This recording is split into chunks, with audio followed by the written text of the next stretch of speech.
日咧，我要講一本書就叫做講金又講心。咁啊，顧名思義啦嚇，又有金又有心啦。咁呢本書嘅出版嘅機構咧就係財商教育學院。咁啊，今日喺我身邊就有兩位作者，關顯班校長同埋 Liz 就係另一位都係好精心喺邊寫故仔啊，寫入邊嘅理論。咁不過因為呢本書叫財商教育學院出啦，咁我就想問啦，好多人就會即刻會咁講財商咁同理財有冇唔同啊？都係教我理財啫。我想問兩位作者有冇分別？財商同理財有咩分別？呢個係好問題嘅。我哋其實整本書嘅靈魂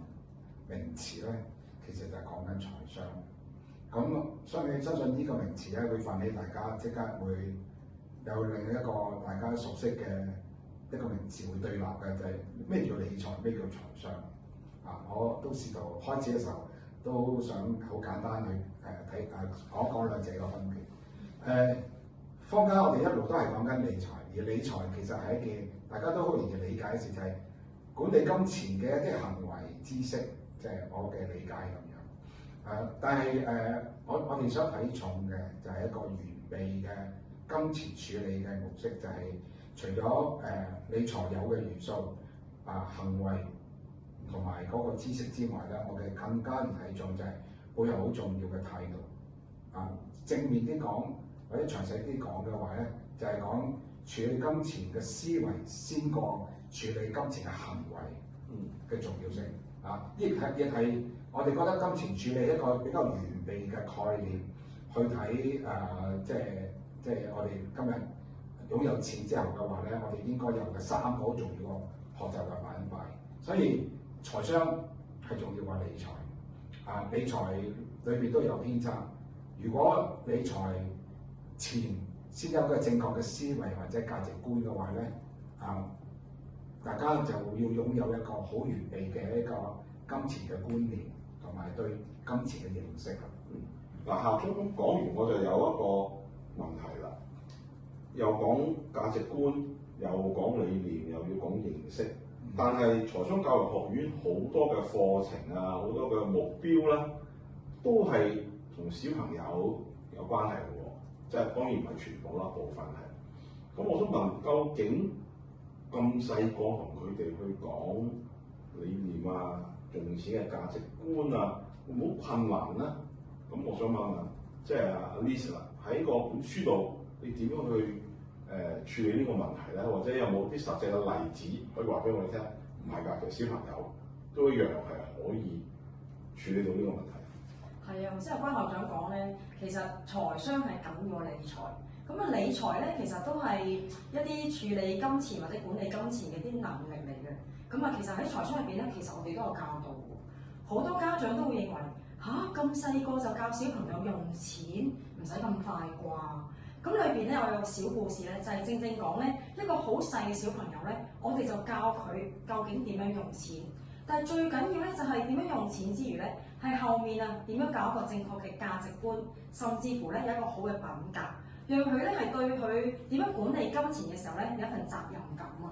裏邊咧有一個故事咧，就叫別走近那間玩具店。我好記得咧，呢個小朋友咧，其實佢只係4歲㗎。佢上完我哋嘅財商課之後咧，佢就有一次媽媽咧就帶佢咧去行玩具店。咁其實呢間玩具店咧，媽媽喺佢即係喺屋企附近啊，所以成日都帶佢去睇嘅喎。但係竟然咧上完呢個財商堂之後咧，媽媽又帶呢個小朋友去玩具店啦。呢個女孩子咧竟然同媽媽講：媽媽唔好行埋去啊！媽媽話：即係心諗點解唔好行埋去咧咁？咁個女孩子就話：媽媽真係唔好埋去啊！因為我未儲夠錢啊！原來咧，我哋教佢即係喺財商課裏邊咧，我就係教一個4歲小朋友咧，佢都要自己去儲錢。佢想買嘅嘢咧，係要靠自己去儲自己錢，足夠啦，然後咧就去買自己想要嘅嘢。所以呢樣嘢其實説明啲咩咧？小朋友其實好細個咧，我哋已經可以讓佢試下接觸金錢，甚至乎咧係用自己嘅錢咧係做自己想做嘅事。呢份其實咧都係份責任感嚟嘅。頭先你講呢個例子就呢個小朋友有上過你哋嘅財商堂啦，咁必然係個家長帶佢嚟上啦，係嘛？小朋友唔會自己識走去你度上堂啦。咁我想問關校長，喺今日嘅社會度咧，嗱呢位家長就好好啦，帶個小朋友上你哋嘅堂啦。以你認識或者你接觸，其實啲家長係咪有咁多都認為，喂，真係要細個要開始學嘅喎，或者有冇咩家長有啲咩盲點，有啲咩謬誤嘅地方？其實唔係咁嘅，以你嘅經驗，你點同啲家長講？教小朋友之前嘅話咧，先係去好裝備自己或者端正自己，特別教觀念嘅東西啦，其實係好重要。我中意用兩個嘅詞語嚟講嘅嗰個家長嘅角色，以身作則。我哋成日講，父母要以身作則，呢個第一。第二，育人先育己，即係特別係育兒先育己，我哋正確啲講。我哋要教好下一代咧，其實咧端正自己嘅一切，其實係一個好重要嘅切入點嚟嘅。又或者要教任何嘅教養嘅起步點。所以今日我見到我哋一代嘅父母啦，其實我睇到有兩個嘅缺乏。第一個就係中國傳統嘅觀念，一路都係點話籠罩住我哋中國人一代傳一代，我哋一啲所謂叫金錢嘅觀念，我哋都係講緊即係講錢會失感情，咁啊令到佢哋嘅成長過程裏邊自己唔談，佢哋嘅阿爸阿媽都唔談，咁啊令到佢哋都唔識同下一代講，咁所以其實佢哋個本身都冇一套概念，所以佢哋所接收嘅就係冇講錢咯，特別係大家之間嘅關係上邊，所以我哋點解有呢5個字出現就係、我哋講心唔好講金，講心唔好講金，因為講錢就失感情，就令到我哋觀念不正確，甚至到令到下一代咧唔能夠好中道咁樣好中肯咁樣去認識金錢，呢個係我哋上一代帶嚟嘅觀念。但係另一個好重要嘅問題，除咗思維嗰個概念家長未有一個正確之外咧，其實仲有一個好重要嘅東西，就係佢哋嘅行為都出現咗問題。而家喺個物質世界嘅年代，爸爸媽媽嘅我哋上一代比下一代嘅供應物質已經越嚟越多。我哋已經比商家帶我哋用物質嘅供應，應該多於個內心世界嘅培育，已經係多倍，就會令到我哋我哋一講富養孩子咁呢個名詞裏邊咧，就走咗另外一個偏差。咁冇錯，物質供應係所有父母都要做嘅，但係其實有樣更加重要嘅東西就係、原來小朋友嘅內心世界，即係我哋要求我哋講金錢觀念裏邊，我哋所謂講嘅價值觀同埋品格，同樣都要睇重。咁就令到個小朋友喺兩方面物質同我哋叫物質世界啦、心靈世界同步成長。咁如果父母做到一件事係好，但係而家見到嘅就係、比較偏差，以為供應晒所有嘅嘢啦，就父母就已經做完佢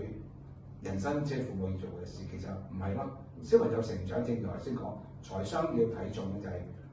父母要先有一個正確嘅價值觀念，同埋甚至揾到好嘅切入點，自己做一個好嘅端正自己一道嘅品格，能夠可以帶領小朋友進入心靈世界裏邊，大家有交流。所以我哋好睇重乜嘢咧？父母能夠做到就係教到小朋友感恩，要負責任，知足呢啲，其實都係喺父母教養上邊啦，一啲好重要嘅我哋所謂叫做嘅品質價值觀啦。呢啲冇嘢好得過，你去解釋一個名詞，其實係父母喺佢生活上一點一滴咁樣去印證呢啲嘅重要性。所以呢個係我覺得父母要好好學習，無論喺思維上嘅準備同埋行為上嘅準備都要有。頭先你講咗一句説話咧，就係話中國人就成日講唔好講心又講金，係嘛？講心啫，唔好講金。係啦，講心啫，唔好講金啊！講金咪失感情啊嘛。吸客呢本書咧個名就調轉嘅，如果大家發覺咧就係講金又講心，咁就變咗個心咧就重要啊，就係唔好忽視咗個心，但係講金同樣都係一個不可以或缺嘅嘢。如果係咁睇嚟，你兩位作者期望讀者睇完呢本書有啲咩得着，同埋有咩可以攞走咧？阿 Liz可以你咁去講下。我真係好希望咧，即係家長咧去睇完呢本書之後咧，即係會可以知道其實俾小朋友早啲去接觸金錢咧，其實絕對唔係一個壞事，甚至乎咧係可以從小朋友咧喺一個比較幼嫩啲，或者一啲未咁讓其他嘅資訊咧去影響佢嘅時候咧，早啲接觸金錢。盡早同佢講金，當然啦，家長要預先知道究竟點樣教佢去管理點樣自己嘅零用錢啦。我覺得呢個都係好重要。咁啊，同時間咧就係喺一個品格上面啦，甚至乎咧喺生活上面咧都可以實踐，讓佢咧真係可以好落實一啲點樣可以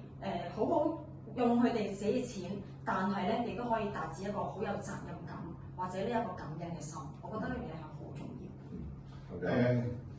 講金，我哋呢本書講金又講心，其實心用嘅另一個名詞就係講緊愛。如果有即係我哋兩代之間喺講錢嘅過程裏邊，都係帶住愛去講，去教導小朋友，其實呢個係最完備、最好得無比嘅一個畫面嚟。但係父母你點樣能夠可以即係融會貫通呢兩樣東西？其實好重要。今日好多時候嘅話咧，我哋其實我喺講親愛咧，其實我哋就冇條件。一講到物質咧，其實又好似好對立嘅東西，但係我哋要好強調就係、其實人即係個心喺邊咧？應該話啲錢喺邊咧，你個心就喺邊㗎。咁所以呢件事都話俾我哋聽，如果父母真係要教導下一代裏邊嘅話咧，物質世界我哋逃避唔到，我哋真係要供應物質同埋金錢。但係如果帶住愛，就讓我下一代所蘊含金錢嘅觀念就更加完備，同埋佢哋嘅成長係好不一樣，因為佢感受到父母先係感受到係父母嘅愛多過物質咧，其實呢個好重要。我成日都好中意講句説話就係、爸爸媽媽你供應得太多嘅話咧，其實有個危機嘅，千祈唔好讓你嘅小朋友想起爸爸就想起即係雪糕啊玩具啊，一想起媽咪就諗起靚衫靚裙啊，但佢總係諗唔到父母嘅愛，佢感受唔到個父母嘅愛嘅話咧，其實呢啲東西都係英文叫 nothing， 即係你一日都會過去啊！呢啲東西其實帶唔到一個好重要嘅背後最強大嘅東西就係愛，所以我哋一定要講心。如果咁嘅話咧，就會令到我哋下一代將來就會諗起我哋，就懂得感恩，懂得知足。我哋背後嘅所有嘅財商，我哋講嘅價值觀咧，就逐一可以慢慢可以呈現。否則嘅話咧，我哋去到一個點子，淨係提供物質嘅話咧，小朋友接嘅就接咗淨係金或者物質，但係接唔到個心，咁就唔知一啲欠缺，而係我大膽啲講，其實呢個係失敗。